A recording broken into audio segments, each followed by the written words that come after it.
Hello guys, and welcome back to the channel. So guys, yesterday I brought you a video about the simmering battle between the dollar-loving governor of Kano State, Dollar Ganduje, and the Emir of Kano, Emir Sanusi. I brought you that video where that dollar-pocketing governor of Kano State was trying to tone down the power and influence of the Emir of Kano State. So we add more flesh to that as I bring you this. So the headline, here's why Kano Governor Ganduje, or should I call him by its proper name, Dollar Ganduje, can't stand Emir Sanusi anymore.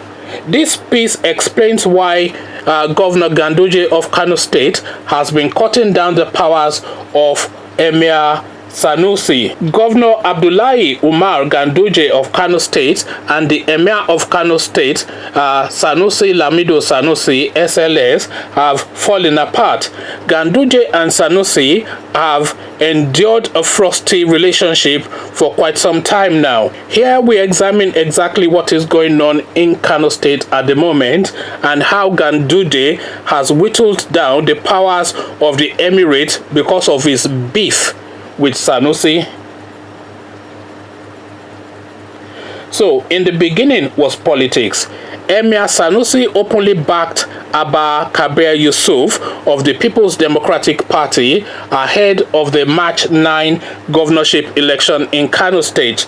Ganduje of the All Progressive Congress APC lost the election after the first ballot. The election was declared inconclusive by the Electoral Commission after the first ballot. However, after a supplementary election was conducted, Ganduje was declared winner with a margin of 8,982 votes. Sources in the know in Kano tells the reporter that Sanusi never hid his disdain for the incumbent governor Ganduje before the election and throughout the duration of the campaign. The correspondent was also informed that in one public appearance after another, Emir Sanusi wasted no time in criticizing and denouncing some of the policies and actions of the governor. Ganduje always felt that one of the reasons why he almost lost the election has to be because Sanusi never supported his second-term bid and turned a section of Kano against him. In one viral instance, Sanusi's photograph was yanked off the wall in Ganduje's office by some of the governor's supporters after the Electoral Commission declared the APC candidate winner of the Kano vote. The governor had been waiting to bag his second term in office to substantially whittle down Sanusi's immense traditional powers. Governor Ganduje considers Emir Sanusi a loudmouth who needs to be tamed. Sources inform that it took the intervention of the Vice President Yemi Osinbajo and the APC godfather Bola Tinubu to prevent Ganduje from deposing Sanusi as Emir in 2018. So now the next question. What has Ganduje been up to lately? On Wednesday, May 8, 2018, Governor Ganduje hastily signed a bill submitted to him by the Kano State House of Assembly. The bill would essentially reduce the influence of Emir Sanusi and create new first-class emirates and emirs in the northwestern state. With the bill becoming law, Kano State now has 5 emirates, namely Kano, Rano, Gaya, Karuye, and Bichi. The 5 emirs have also been bestowed with equal powers. The size of the emirate under Muhammadu Sanusi II has been reduced to 10 local governments from the 44 local government areas LGAS in Kano. Kano Emirate, headed by Sanusi, will now control 10 local government areas, namely Kano Municipal, Turiani, Dala, Nasarawa, Fagi, Gwale, Kumbotso. Sorry, apologies for the way that I'm pronouncing these, by the way. These are Hausa towns and I'm Yoruba, so that's no excuse, but that's my excuse. So, Kumbotso, Ngongo, Dawakin Kubu, and Minjibi. So those are the places that the Emir would now control now, Emir Sanusi. So it's now been reduced from 44 local governments, which was effectively the whole of Kano State, to now these 10 municipalities. Kano and Rano Emirates will control 10 local government areas each, with Gaya, Kuraye and Bichi controlling 8, 7 and 9 local government areas respectively. I'm not going to attempt the names because I struggle with a lot of these Hausa sounding names. My apologies, I should do better and I should rehearse it, but then really every time I do attempt them, I just sound a bit clumsy. So let me not butcher the names, but effectively they are splitting it up is effectively what it's saying. So those are the splits of the local government areas from 44, all directly under the control of Emir Sanusi, to now his powers being whittled down to 10 local government areas, and with all these other new emirates now being given paramount chiefs, effectively paramount emirate of equal status now to the Emir of Kano. So now we dig further into the reasons why the corruption allegation. The Ganduje government is also investigating Emir Sanusi for corruption. The Kano State Public Complaints and Anti-Corruption Commission is investigating the emirate under Sanusi. Should Sanusi be found guilty after the investigation, he will be deposed and removed as emir.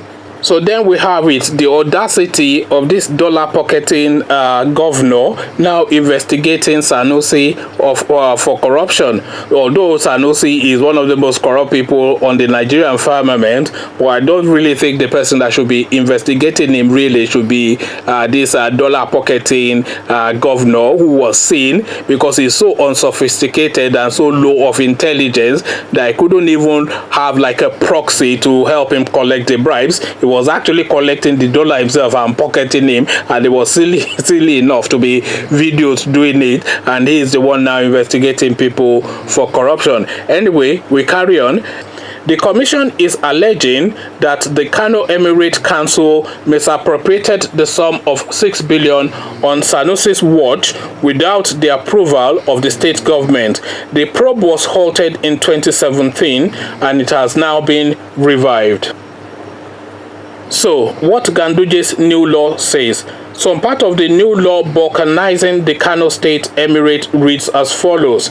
There is hereby established for the state a council to be known as the Kano State Emirate Council, in this law referred to as the council, which will comprise of the entire Kano State as its area of authority.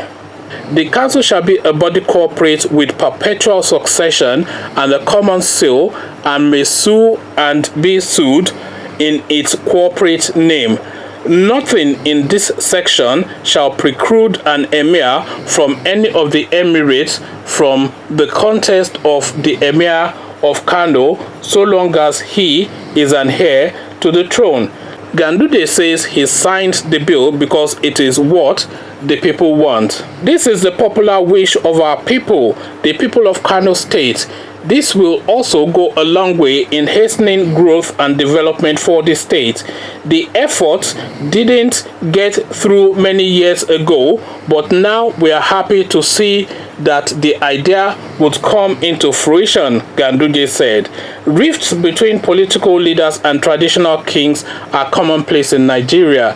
Governor Abiola Ajimobi of Oyo State famously had a go at the traditional institution in the southwest state.